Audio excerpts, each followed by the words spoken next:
Digital marketing കഴിഞ്ഞ ഒരാൾക്ക് അവരുടെ ഒരു ആഗ്രഹമായിരിക്കും ഈ ടോപ്പ് MNCയിൽ അല്ലെങ്കിൽ ടോപ്പ് ആഡ് ഏജൻസിയിലൊക്കെ വർക്ക് ചെയ്യണം എന്നുള്ളത്. അതെങ്ങനെ എത്തിപ്പെടാൻ പറ്റും?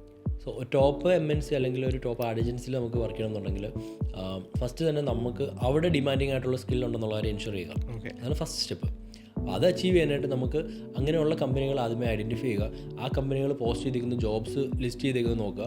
അവിടെ നമുക്ക് എന്തൊക്കെ പുതിയ പുതിയ ടോപ്പിക്സാണ് നമുക്ക് അറിയാത്തത്, പുതിയ കീവേഡ്സ് അല്ലെങ്കിൽ പുതിയ ടേംസ്, എന്തൊക്കെ മെത്തേഡ്സാണ് നമുക്കറിയാത്തത്, അത് നമ്മൾ നേരത്തെ തന്നെ പഠിക്കാനായിട്ട് ശ്രമിക്കുക. എപ്പോഴും ഞാൻ പറയുന്നത് ഒരു 2-3 മന്ത്സിന് മുന്നേ തന്നെ നമുക്ക് ജോബ് നോക്കുന്നതിന് മുന്നേ തന്നെ നമ്മൾ ഇങ്ങനത്തെ ഒരു പ്രാക്ടീസ് സ്റ്റാർട്ട് ചെയ്യുക. അതിൽ നിന്ന് ഐഡൻറ്റിഫൈ ചെയ്യുക എന്തൊക്കെ കാര്യങ്ങളാണ് എനിക്ക് ഇനി പഠിക്കാനുള്ളത്.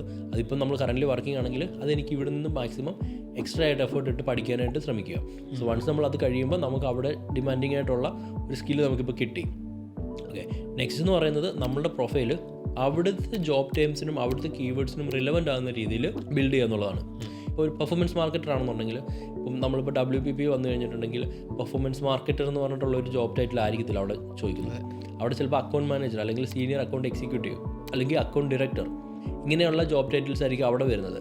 അപ്പം ആ ഒരു ടൈറ്റിലും നമ്മൾ ചെയ്യുന്ന വർക്കും തമ്മിൽ ആക്ച്വലി സെയിം ആയിരിക്കും, പക്ഷേ അവിടെ യൂസ് ചെയ്തിരിക്കുന്ന ടേംസും കീവേഡ്സും ഡിഫറെൻ്റ് ആണ്. അപ്പോൾ കീവേഡ്സ് നമ്മളുടെ പ്രൊഫൈലിൽ റിലവൻ്റ് ആക്കുക. പിന്നെ നമ്മൾ ഒരു കാര്യം അറിയേണ്ടതെന്ന് പറഞ്ഞാൽ ഈ MNC കമ്പനീസൊക്കെ അവർ ഡയറക്റ്റ്ലി അവരുടെ ടീം അല്ല റിക്രൂട്ട്മെൻറ്റിൻ്റെ ഫുൾ സ്റ്റേജ് ഹാൻഡിൽ ചെയ്യുന്നത്. ഇനീഷ്യലി ഒരു ജോബ് അവർക്ക് പോസ്റ്റിംഗ് ഉണ്ടെന്നുണ്ടെങ്കിൽ അത് അവർ ലിസ്റ്റ് ചെയ്യും. അതിൽ നിന്ന് അവർക്ക് ഇത്ര പ്രൊഫൈലിന് ഷോർട്ട് ലിസ്റ്റ് ചെയ്യേണ്ട അവർ തേർഡ് പാർട്ടി റിക്രൂട്ടേഴ്സിനെ ആയിരിക്കും ഏൽപ്പിക്കുന്നത്. അപ്പോൾ ഈ തേർഡ് പാർട്ടി റിക്രൂട്ടേഴ്സ് നൗക്കറി അല്ലെങ്കിൽ ലിങ്ക്ഡിൻ അങ്ങനെയൊക്കെയുള്ള ജോബ് ലിസ്റ്റിംഗ് പോർട്ടൽസിൽ നിന്നാണ് ഡേറ്റ പുൾ ചെയ്യുന്നത്. അപ്പോൾ അവിടുന്ന് ഡേറ്റ പുള്ളി ചെയ്യുമ്പോൾ നമ്മളുടെ പ്രൊഫൈൽ അവിടെ റിലവൻ്റ് ആകാനായിട്ട് നമ്മുടെ പ്രൊഫൈൽ ഒപ്റ്റിമൈസ് ചെയ്യുക. നമ്മൾ നോക്കുന്ന ജോബ് ടൈറ്റിലിനോട് റിലവൻ്റ് ആകുന്ന രീതിയിൽ നമ്മുടെ പ്രൊഫൈൽ ബിൽഡ് ചെയ്ത് നോക്കുക. ആ പ്ലാറ്റ്ഫോമിൻ്റെ ബെസ്റ്റ് പ്രാക്ടീസ് പോലെ നമ്മൾ എല്ലാ ദിവസവും ലോഗിൻ ചെയ്യണമെന്നുണ്ടെങ്കിൽ അത് ചെയ്യുക. നമ്മുടെ വിസിബിലിറ്റി കൂട്ടാനായിട്ട് എന്താണ് ചെയ്യാൻ പറ്റുന്നത് അത് ചെയ്യുക. ദെൻ നമ്മുടെ പ്രൊഫൈൽ ഷോർട്ട് ലിസ്റ്റ് ആയി കഴിയുമ്പോൾ ഇനീഷ്യൽ സ്ക്രീനിങ് ലെവലിൽ നമ്മളോട് ചോദിക്കുന്ന കാര്യങ്ങൾ, അവർക്ക് വേണ്ട സാധനങ്ങൾ നമ്മളുടെ കയ്യിലുണ്ടോ എന്നുള്ള കാര്യമായിരിക്കും ഇനീഷ്യലി ചോദിക്കാൻ പോകുന്നത്.